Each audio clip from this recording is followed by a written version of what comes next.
sekitar 25 hektar lebih kawasan hutan lindung di Kabupaten Aceh Tengah terbakar dalam sepekan terakhir. Kebakaran hutan tidak hanya terjadi di kawasan pembukaan lahan perkebunan warga, bahkan sebagian di antaranya masuk dalam kawasan hutan lindung.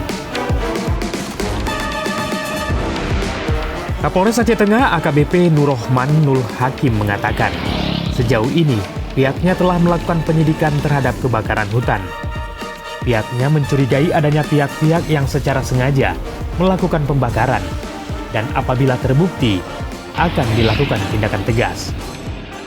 Yang pertama kita untuk penindakan terhadap baik pelaku ataupun masyarakat yang melaksanakan pembakaran hutan ataupun lahan pertanian yang bisa mengakibatkan terjadinya kebakaran hutan yang meluas.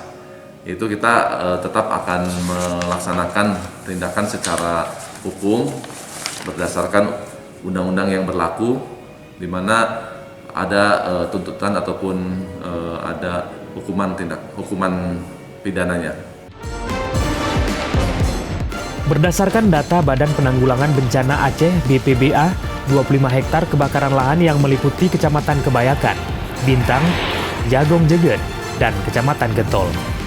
Dari Aceh Tengah, Tim Liputan Aceh Video.